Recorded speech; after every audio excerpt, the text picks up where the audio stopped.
It's still America first. That's the focus of tonight's angle. Because of President Trump's decisive action in authorizing that B-2 bomber strike on Iran, the regime there has been brought to its knees, agreeing to what will undoubtedly be a historic ceasefire with Israel. Now, we're going to learn more of the specifics and the timing of all of this and bring all of that to you as the details come in. But I thought now would be a good time to re-emphasize two words: America first. The cornerstone of Trump's first two victories, of course, what set him apart from everyone else. Now, think of how we arrived at this moment. The story of 20th century America is how we survived a dangerous period of wars and almost wars. And by the 80s, under President Reagan, we became a nation with unparalleled military power and economic power. It was peace through strength. Remember, Iran was so afraid of Reagan, they released the 52 hostages it was holding minutes after he was inaugurated. Then, by the late 1980s, after 2 terms of Reagan, the USSR was driven to its knees. Just couldn't keep up with the U.S. economic engine. Now, I was a young staffer at the White House back then when Gorbachev made his historic trip to Washington. The world was turning toward America. But then the 21st century tells a very different story, one where our leadership squandered what we'd built, with stupid trade moves and stupid wars, only to leave us adrift in a very dangerous world. Until, that is, Donald Trump came along. He told us it was time to get back to America first. My foreign policy will always put the interests of the American people and American security above all else. Has to be first. Has to be. That will be the foundation of every single decision that I will make. America. Thank you. America first will be the major and overriding theme of my administration. Remember, the old establishment, they hated that. They were like, well, what is he talking about? But his view, which was the correct one and really resonated with people, is that you don't fight wars you don't have to fight. Give peace a real chance, diplomacy a real chance, rebuild our own country so we can remain free from foreign interference. He believes American strength shouldn't be wasted, but used wisely.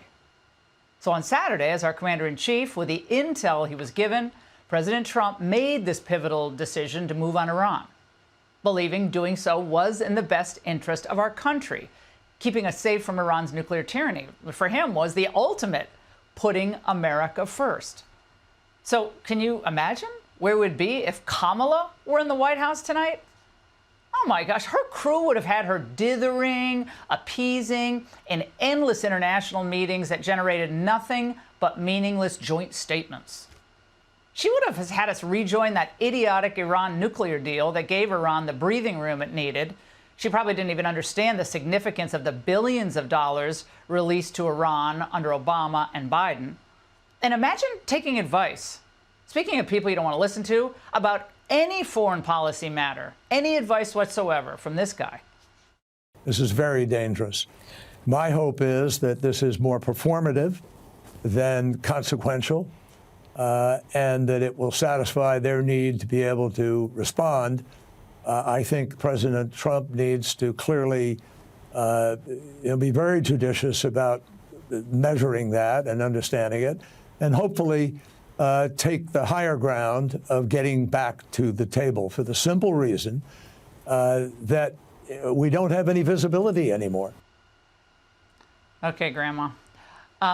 Now, this should be a time where we all come together around this simple idea that the best path to keeping America safe, independent, free in the long term is to ensure that we are as strong as possible as a nation. Because, look, Iran is severely weakened by these strikes. They've agreed to this ceasefire, but there are still plenty of surrogates of Iran's who may still want to do us harm.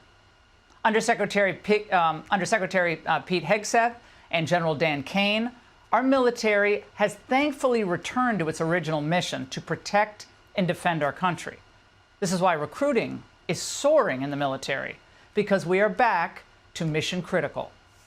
I join the President and the Secretary in being incredibly proud of the air crews, naval forces, cyber operators, planners, and support teams, and commanders who made this mission possible. It is their skill, discipline, and teamwork that makes this operation possible. I liked him in the Q&A. He's no nonsense. But things could have gone in a very different direction, because this is where we were just a few short years ago.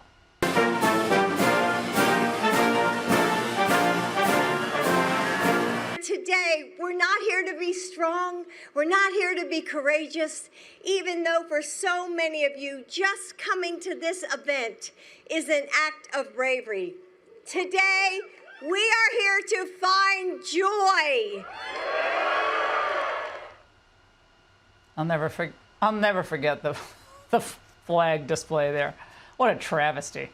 The supreme leader was not hiding in a bunker during those years.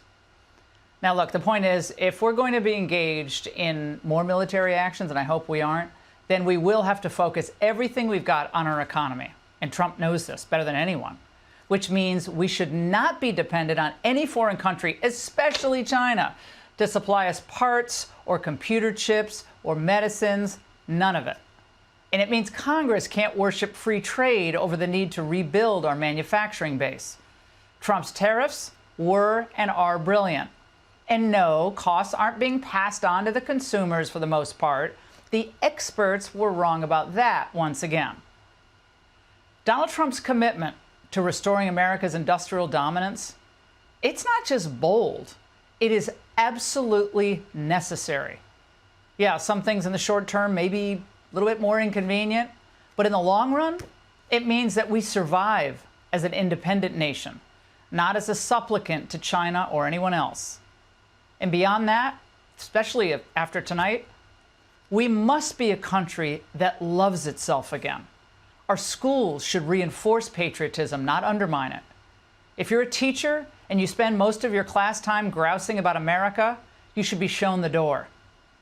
We need to go back to a time when America did not rely on foreign workers or illegal labor, when our trade deficits weren't in the hundreds of billions of dollars, when our border was a given. President Trump knows that too. When even Hollywood would make the occasional feel-good pro-American film. How about that? And while we can't turn back time, I know everyone wants to sometimes or another, we can learn the hard lessons once and for all. America first, America always. And that's the angle.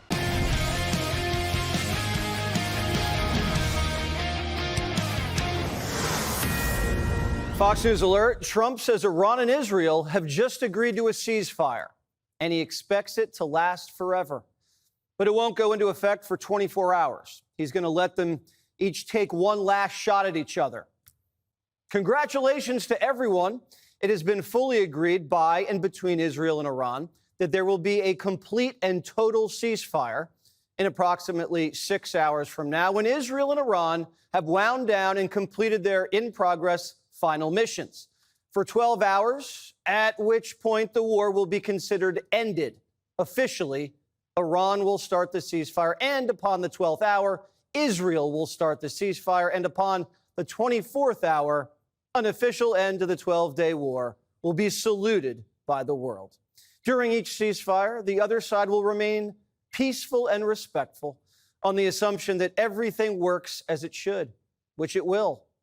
I would like to congratulate both countries, Israel and Iran, on having the stamina, courage, and intelligence to end what should be called the 12-day war.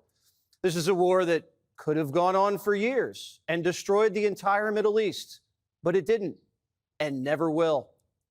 J.D. Vance was just on with Brett. This is a great thing. For Israel, think about this. They've accomplished an important military objective. They've helped us destroy the Iranian nuclear program. They've also destroyed the conventional missile capability of Iran that threatened the country of Israel. For the Iranians, I think this is a new opportunity to actually pursue the path of peace. As I said yesterday, what the Iranians have showed through their support of terror networks, through their now failed effort to build a nuclear weapon, is that they're just not very good at war. And I think the president really hit the reset button and said, look, let's actually produce long-term peace for the region. That's always been his goal. I actually think when we look back, we will say the 12-day war was an important reset moment for the entire region. Reuters is also reporting that Iran has officially agreed to the terms of the ceasefire deal, just hours after they fired missiles at American military bases in Qatar and Iraq. Here's the launch. Watch.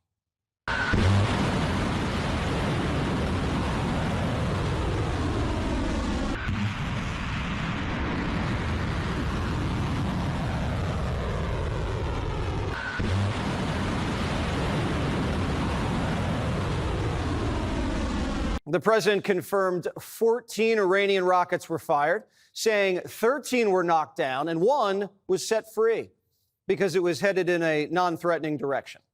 47 also confirming there were no casualties and hardly any damage was done.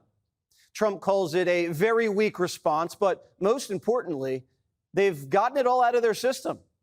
And there will be, hopefully, no further hate. I want to thank Iran for giving us early notice, which made it possible for no lives to be lost and nobody to be injured. Thank you for your attention to this matter. So Trump got a heads up about the Iranian attack because the Iranians didn't want American casualties. Our response would have been devastating. But the regime also had to do something to save face, especially so they can show the Iranian people that they're still in charge. So far, the mission's been flawless. No American casualties. The bombs hit their targets. No real escalation so far, and no mission creep yet. Trump gave the Iranians a deadline, and he gave peace a chance. But the president felt like the Ayatollah gave him the middle finger, figuratively, when he refused to meet him in Turkey for face-to-face talks. And that came with a price. When the clock struck midnight Friday, B-2 bombers took off on a 37-hour flight. But they were prepared. These stealth bombers have bathrooms, mini fridges, and microwaves. These guys flew from Missouri. They didn't land a single time.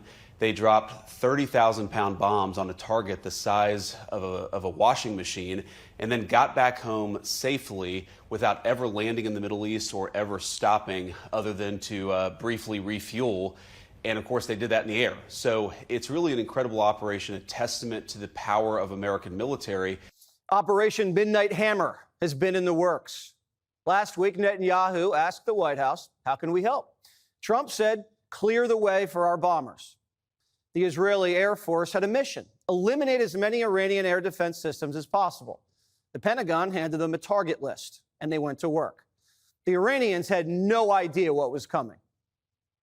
There was nobody speaking about this, any of the preparations. There was a complete lockdown, almost a blackout of information for the last few days. So that is a significant achievement because there were no leaks about the timing. If you looked at the moon schedule, you might have had a clue because it was a waning crescent and almost a new moon on the 25th. So it would have been very, very dark over Iran tonight.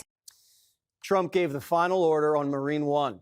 Secretary Hegseth called him when he was leaving Bedminster Saturday and said, the B-2s are about to reach the point of no return. Are we a go? And the president said, it's a go. The administration was confident their intelligence was rock solid. Are you saying there that the United States did not see intelligence that the Supreme Leader had ordered weaponization? That's irrelevant. I see that question being asked in the media. That's an irrelevant question. No, they have that is everything the they need key to build a point weapon. in U.S. intelligence assessments. You know that. No, it's not. Yes, it was. No, it's that not. The political decision had not been made. I know that better than you know that, and I know that that's not the case. But I'm asking you whether the order was given. And the people who say that, it doesn't matter if the order was given. They have everything they need to build nuclear weapons. Why would you bury things in a mountain, 300 feet under the ground? Right. Why would you bury why do they have 60% enriched uranium? Why do they have a space program? Is Iran going to go to the moon? No. 47 flew back to Washington and oversaw the mission in the Situation Room. The president was joined by his national security team, Hegseth, Rubio, Gabbard, Ratcliffe, and the chairman of the Joint Chiefs.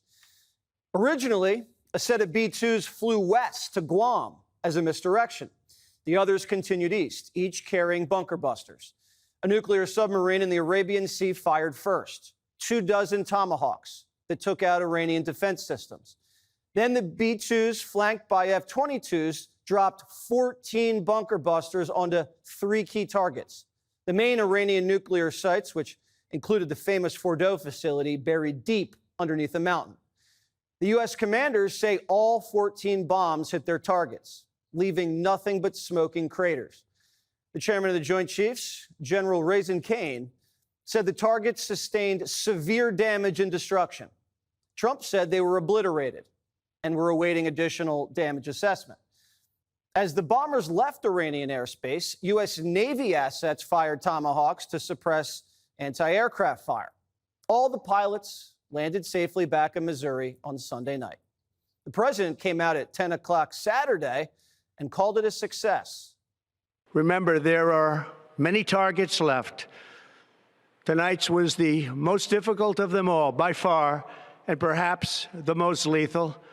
But if peace does not come quickly, we will go after those other targets with precision, speed, and skill. Most of them can be taken out in a matter of minutes. The ceasefire announcement is a strong signal that the short war is winding down. Now, we still have to wait and see what happens next. Iran's nuclear program has been set back years, possibly decades. Their top scientists and generals are all assassinated. Their leaders hiding in a bunker. And they're all alone in the world without proxies or allies. It could be too expensive for the Iranians to reconstitute their nuclear program. We don't know if they have other clandestine sites or whether they snuck enriched uranium out of the mountain before the attack. But there's no doubt the regime's been significantly crippled. The Trump administration appears to have pulled off an incredible operation. And the American military, who lost a little prestige under President Biden, is back in a big way. American deterrence is back. This sends a powerful message to China, Russia, and the cartels, and gives Trump even more power over trade negotiations. Other countries see that Trump is willing to go to the extreme for what he believes. The market's up and oil prices are down.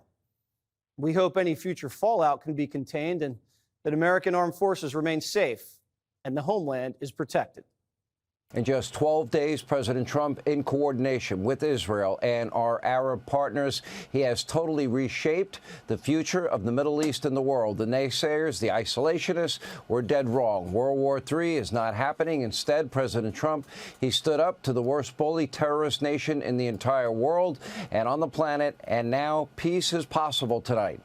Thankfully, the Islamic Republic of Iran has been totally defanged. Their nuclear program has been obliterated. Their scientists are dead. Their top generals, many of them, are dead. Most of their missile systems have been destroyed. Their proxies are in tatters, and the so-called elite Revolutionary Guard, they have been ripped to shreds, with more top generals being killed by the Israelis. And after all of that, Iran is all of a sudden now ready to come to the table because they have no leverage at all whatsoever. This is what peace through strength, the Trump doctrine, actually looks like. Can this be a lasting peace? I can't give you that answer tonight. Only time will tell. Now, of course, it is possible, as the Iranian regime, they may simply be trying to buy time so they can rearm. The devil will be in the details of a final deal, and Secretary of State Marco Rubio and our Mideast envoy Steve Witkoff, they are now in the process of hammering these issues out. Any deal obviously would insist on any place, anywhere, anytime inspections. The Iranians need to stop providing money and weaponry to all of their proxies. That means Hamas, Hezbollah, Islamic Jihad. That would be the militias in Syria, the militia in Iraq, and that would be the Houthi rebels. And frankly, they should recognize Israel's right to exist once and for all if we want a real and lasting peace. Or we will have to assume they simply want to build out a bigger, more lethal ballistic missile system. Remember, they have ballistic missiles now with 2,000 pounds. They're looking and aiming to go to 4,000 pounds, and they are firing those missiles into heavily populated areas. The fact that we can even discuss this tonight is only because of President Donald J. Trump. This is what Obama and Biden could and never would do with their policies of appeasement. Remember, that included bribing the Iranians with billions of dollars in cash and other currency, being flown into Iran for the mullahs of Iran in cargo planes. And in the case of Joe Biden not enforcing Donald Trump's sanctions that were bankrupting the Republic of Iran, their feckless diplomacy, their appeasement policies allowed the mullahs of Iran to get within weeks of a nuclear weapon. It allowed them to build out their weaponry and foment terror all throughout the region and the world and kill Americans. And, of course, they developed these facilities with all that money deep underground, including the Fordo nuclear site that took years to build deep under this mountain that, of course, is now obliterated. But tonight, one thing is clear to the entire world. The technology, the logistics, the skill of the U.S. military is unmatched. No other country comes close. After decades of being jerked around by and threatened by the Iranians, it took just a mere few hours for the USA to obliterate their nuclear ambitions. Over the weekend, 9 B-2 stealth bombers launched from Missouri. 2 were decoys that flew west. 7 others flew east over the Atlantic. And, of course, these bombers were refueled midair, ultimately entered Iran's airspace completely undetected. And according to my sources, the U.S. was even able to trigger false alerts and coordinates on Iran's air defense systems, causing them to shoot at what they thought were planes, but was absolutely nothing in the sky.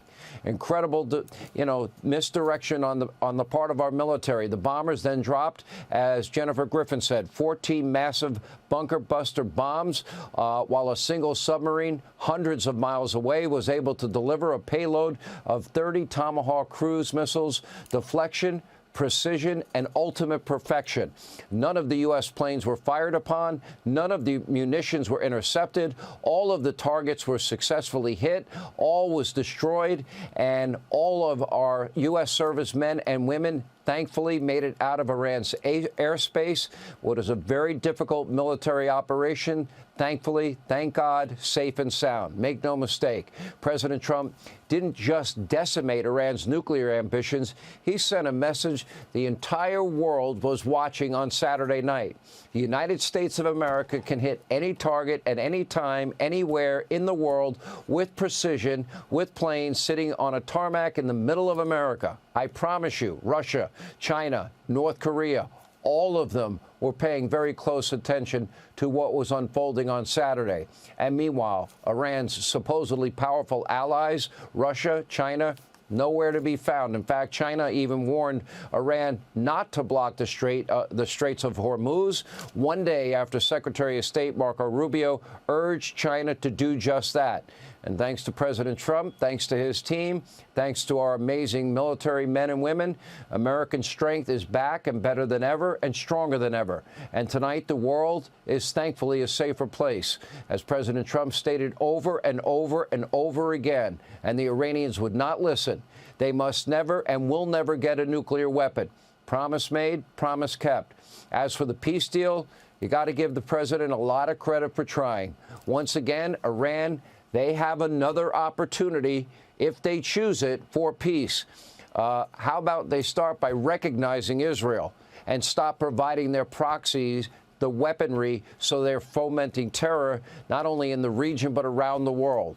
Now, only time will tell if they do, but trust but verify, peace through strength is now the foundation of President Donald Trump's doctrine. Hey, Sean Hannity here. Hey, click here to subscribe to Fox News YouTube page and catch our hottest interviews and most compelling analysis. You will not get it anywhere else.